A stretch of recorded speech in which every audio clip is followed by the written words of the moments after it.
សាធុពលញាតិញោមជាពុទ្ធបរិស័ទទាំងឡាយ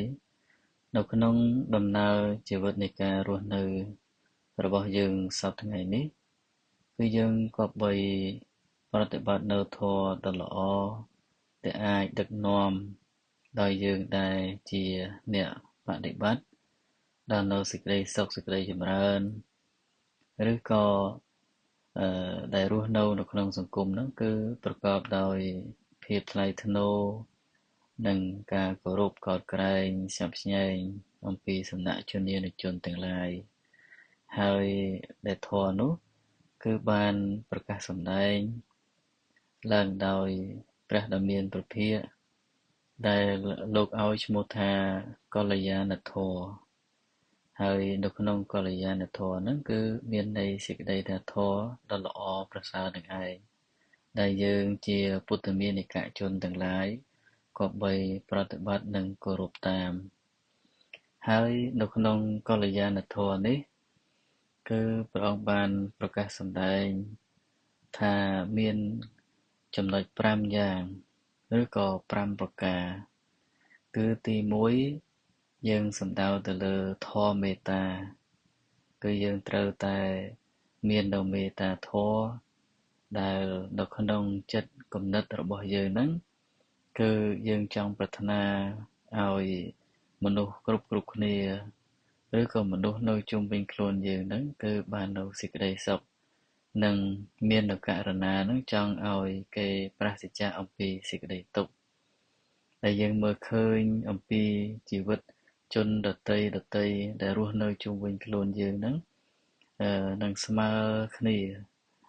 នឹងមានជីវិតរស់នៅដូចគ្នាហើយត្រូវចេះជួយសង្គ្រោះ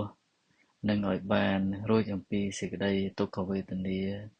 ឬក៏សេចក្តីទុក្ខលំបាកអត់ឃ្លានឬក៏យើងឃើញអ្នកដែលល្ងឹតល្ងង់ខ្លៅជាងយើងហ្នឹងយើងក៏បីប្រោះប្រដៅទៅដោយមេត្តាធម៌របស់យើងសង្គ្រោះទៅតាមចំណេះវិជ្ជាដែលយើងមានទី1ហើយទី2លោកឲ្យឈ្មោះថាសមជីវិតាធម៌គឺការចិញ្ចឹមជីវិតនឹងដោយល្អប្រពៃនៃការរស់នៅក្នុងសង្គមគឺការចិញ្ចឹមជីវិតប្រកបទៅដោយរបរសុចរិតមិនជិះជាន់កេងប្រវ័ញ្ចគៀបសង្កត់កេងបន្លំបោកប្រាស់ឬក៏បោកបញ្ឆោតលួចបន្លំអ្នកដទៃហ្នឹងគឺដើម្បីជាទ្រព្យសម្បត្តិរបស់ខ្លួនឬក៏ដើម្បីនឹងសេចក្តីសុខផ្ទាល់ខ្លួនឡើយហើយចំណុចទី3គឺសតិរសន្តោសៈសតិរសន្តោសៈហ្នឹងគឺយើងគប្បីមាននៅសេចក្តីសន្តោសរវាងគ្នានឹងគ្នាត្រេកអរចំពោះភរិយាឬក៏ស្វាមីរបស់ខ្លួនដោយយើងពុំបានមាននៅការផិតក្បត់អីជាដើមឬក៏មាននៅសេចក្តីសន្តោសទៅដល់បុត្រទាំងឡាយឬក៏មាននៅសេចក្តីសន្តោសទៅដល់ជំនាញជនទាំងឡាយដែលជាអ្នកមានជីវិតប្រព្រឹត្តរស់នៅជុំវិញខ្លួនយើងហើយទី4គឺយើងត្រូវមានសច្ចធម៌ពាក្យតែសច្ចធម៌នេះគឺយើងប្រព្រឹត្តខ្លួនជាមនុស្សស្មោះត្រង់និយាយពិតធ្វើពិតមិនបណ្ឌិតការភូតភរក្រហកឬក៏ក្រឡេកក្រឡុចយើងនិយាយ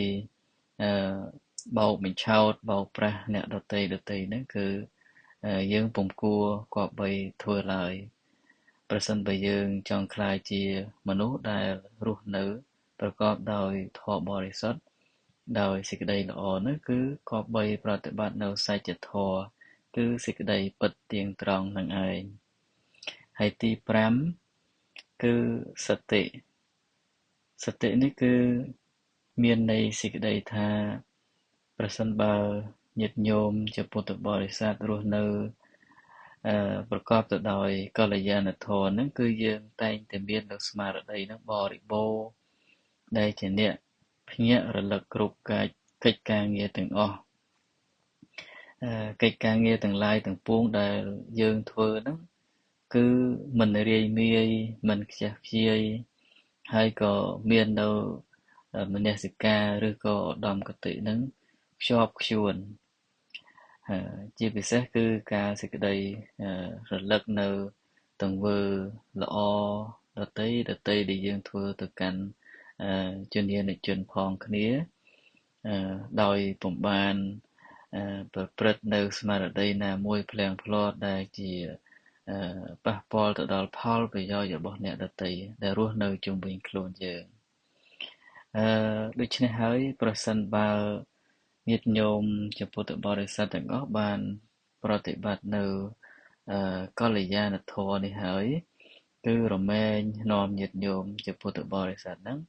បាននៅសេចក្តីសុខសេចក្តីចម្រើនតាំងអំពីបច្ចុប្បន្នជាតិនេះផងនិងសន្សំជាឧបនិស្ស័យទៅអនាគតជាតិនោះផងដូច្នេះសូមញាតិញោមជ្រះថ្លានៅសេចក្តីមកប្រមាណប៉ុណ្ណេះដើម្បីជាគតិពិចារណាសូមអនុមោទនា